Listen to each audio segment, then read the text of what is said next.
Good afternoon, everyone. We'll continue today our lecture. We have a few slides from still from study guide 6. In summary, when we are dealing with kinematics, we use the electric field as our source that influence the dynamics of the charges, applying electric force on that charge within the uniform electric field. And we said if we're dealing with uniform electric field, this means we have constant forces exerted on our charges, which means constant acceleration. And in this case, I can use the kinematic equations and studying the motion of the charges. On the other hand, we also saw that the electric field resulted into electric potentials within that field, electric potential levels within that field, V. And then from this electric potential, if I know that is basically related to the region within this electric field, if I know the potential difference for the charge that is going through, a charge that is going through a potential difference, this is going to result into an electric potential energy difference as well, governed by this expression, delta U equals to Q delta V. So we know that this electric potential difference times the negative is basically the kinetic energy difference. And if we substitute delta U with its equivalent, Q delta V, then I can say that the kinetic energy difference, delta EK, equals to minus Q delta V. Let's look at this example. Here we have an electric field, uniform electric field that has those potential levels. So we have here the 10 volt. At this point, it's a 10 volt. At this point, it's a 0 volt. And we have an electron moving from this 0 potential toward the 10 volt potential. The question is asking if that electron is moving between the 0 potential to 10 potential. Now, if you know that there's another charge that is twice the charge of the electron is moving also from the 0 potential to the 10 potential, then this ion experiences a potential difference of how much? Is it 2.5, 5, 10, 20, or 40? The potential difference is not going to change. The potential difference is constant between this level and that level. Delta V is 10 volt. So either I have one charge moving from A to B, or I have two charges moving from A to B. The potential difference is not going to change. It will be the same. And the answer is C. Now, on the other hand, if I look at the electric potential energy, knowing that the electron going from potential 0 to potential 10, this electron, then this electron is seeing an electric potential energy difference of 1.6 10 to the power minus 18 joules. How much this electric potential energy difference would be if the charge that's going from potential 0 to potential 10 is twice? Here it's minus 2e. Here is minus e. Here is minus 2e. And how much would be the potential energy difference for this ion? If you go back to the expression that says delta U equals to Q delta V, if the Q was doubled, so the Q here is minus 1.602 10 to the power minus 19 times 10, then definitely the new one would be minus 1.602 power minus 19 times 2 times 10, then definitely the electric potential energy difference would be doubled. So it would be 3.2 10 to the power minus 18. So we said that the electric potential energy difference, delta U, equals to Q delta V. If I know that the kinetic energy difference, delta EK, equals to minus delta U, then substituting delta U with Q delta V, I have delta EK equals to minus Q delta V. Therefore, increasing the potential difference, basically delta V, affects the charges going from point A to point B. If I have higher potential difference, this means I can have higher rate change of the charges going from point A to point B, which basically this is going to take me now to the next topic, which is the current. This is the beginning of the study guide 7, where we are going to talk about the electric current, and we'll study Ohm's law, and then we will analyze some circuits. So the current, as I said before, the current is the rate of the charges flow, the time rate of the charges flow, which means current I is defined in how many charges are going from point A to point B, for example, during this specific time. That's why the current here unit is Coulomb per second, or it's also called amperes. The higher the potential difference, the higher is the current. The relationship is proportional. So we said that the current I is delta V over R.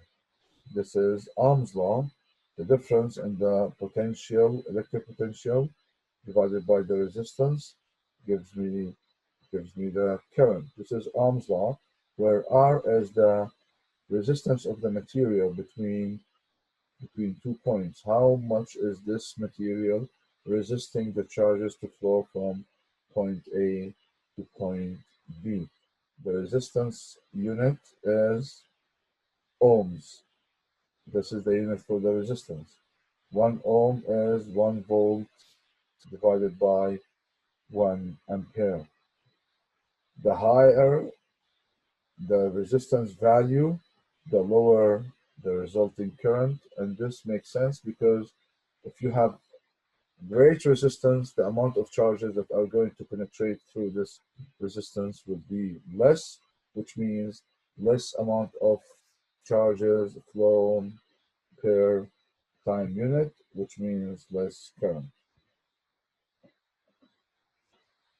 So this is an example for Ohm's law. We have electric signals and nerve cells traveling as current due to potential difference established across cell membranes.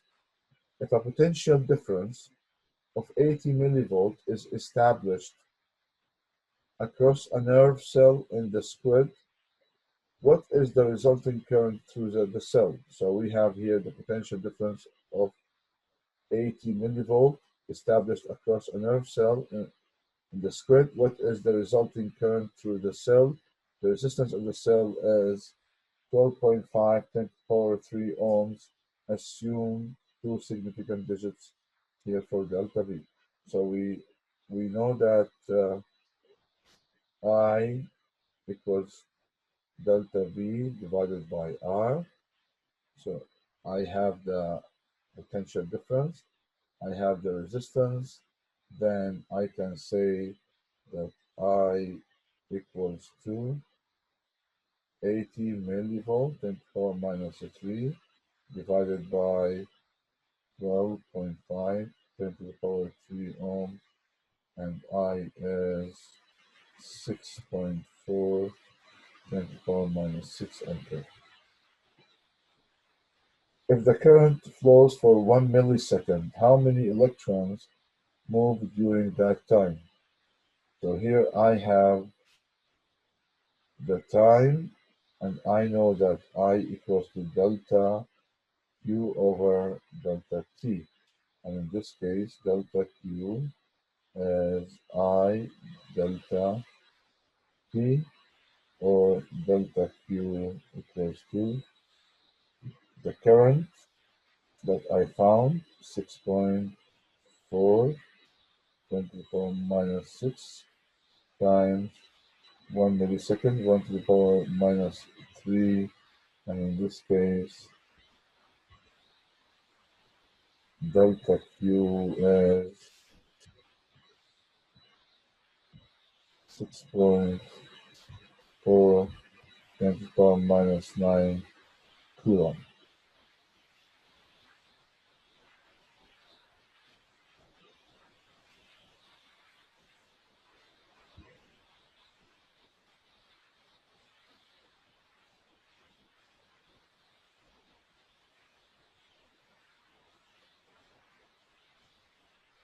Now this is the charge.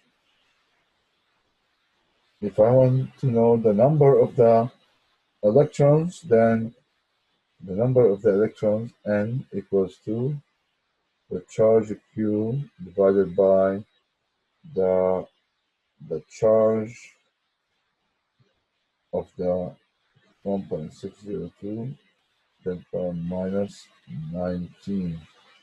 So in this case, if you divide the charge that you got by 1.602 10 to the power minus 19, then number of the charges would be 4 10 to the power 10 electrons.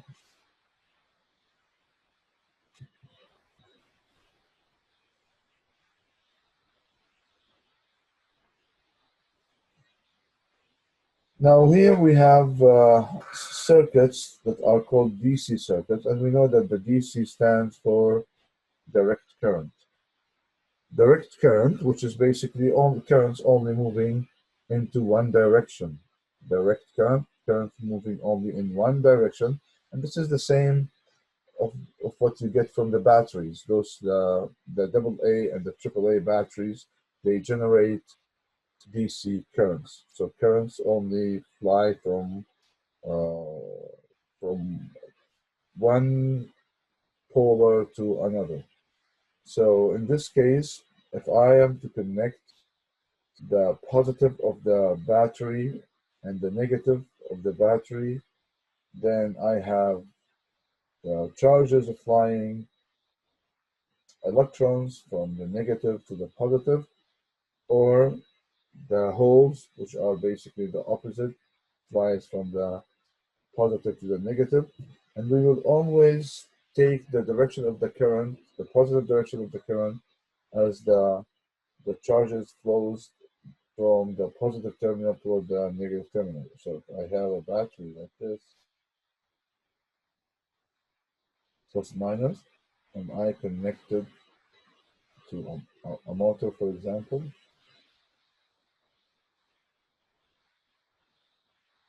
then here I will always assume that the positive direction of the current is going from the positive toward the negative. So this is the positive direction of the current.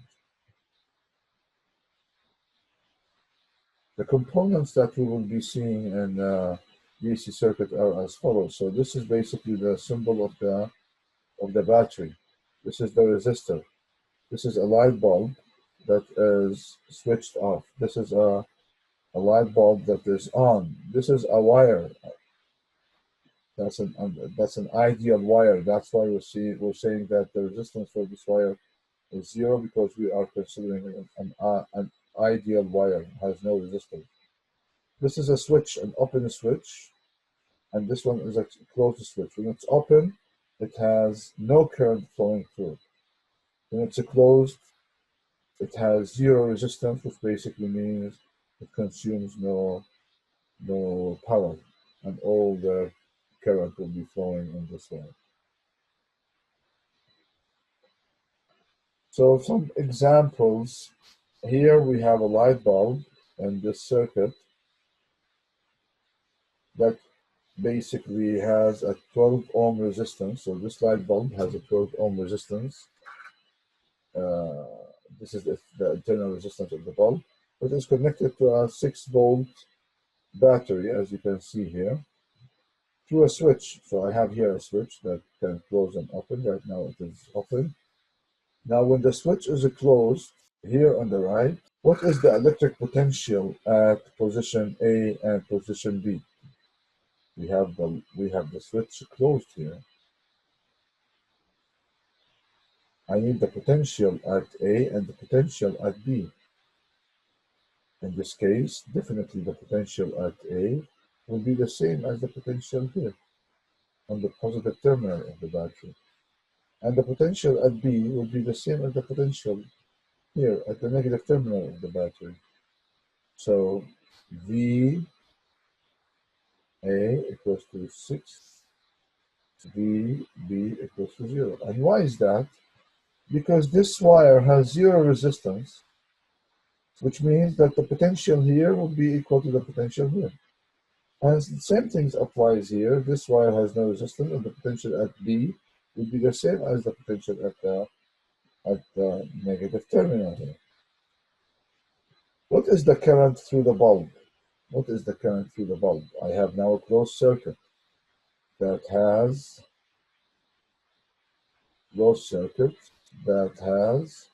a battery and then a resistor. So if I have to calculate the current, I know that current equals to delta V over R.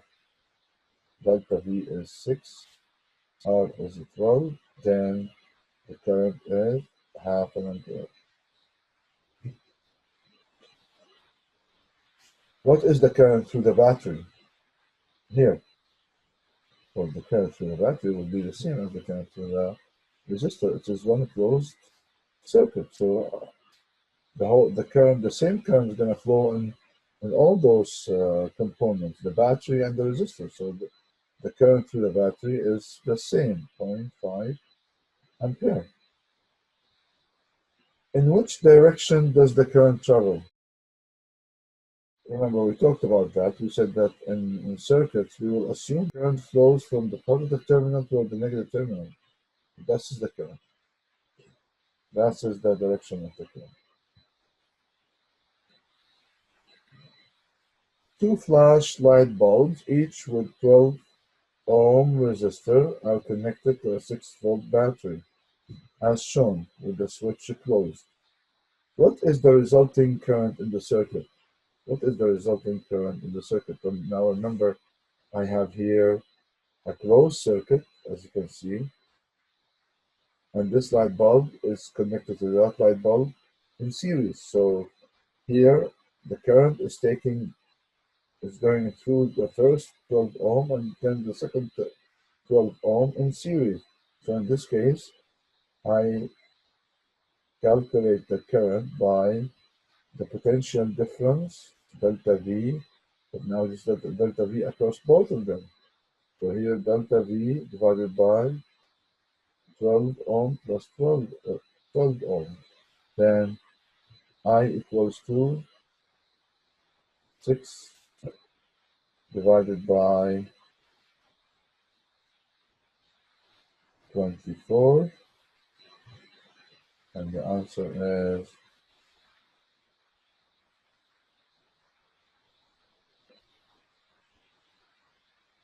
0.25 ampere.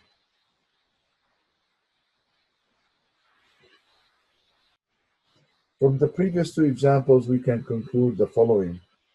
The current is the same everywhere in the circuit, unless there is an alternative path for the current to travel. We have seen here that the current has to fly through this path because this is the only path this current has. So that's why the same current was going into this 12 12 ohm bulb and through this 12 ohm bulb. Potential only changes in location when current encounters resistance. Potential changes, so that's why the potential between A and B is not the same. Why? Because there is resistance. However, the potential between this point and that point is the same because there is no resistance here in between. The same thing between B and this point, they are the same because there is no change in resistance in between. However, between A and B, yes, the potential is different because there is a change into the resistance. A battery has fixed potential difference, we know that, between the two terminals, but the current changes based on the resistance. Again, this is ideally, we will assume that those DC powers will generate whatever power we want. Ideally, we'll use this assumption. However, the current will change based on the resistance in between. So this is my battery, and this is the potential difference. Okay, this one B2, B1. Then it depends on the value of the resistance the current would be. Let's look at this example. Which bulb burns brighter, has higher current? Is it A or B? Which one has higher current? A or B? Let's evaluate both of them. What's the current? Current is delta V divided by R. So the delta V here is 12 volts. R is 6 volts. Then the current is 12 divided by 6 is 2 ampere. What about here? Here I have I equals to delta V, which is 6 divided by R, which is a 3, and the answer is I equals to 2 ampere. They're the same. They're the same. Why? Because at the end, what I care about is the ratio here. I have here delta V 6, however, R is also, delta V is 12 and R is 6. So the ratio here is 2. Here the same, I have delta V 6, however, the resistance is 3. So here I have delta V divided by R equals 2 ampere, and the answer is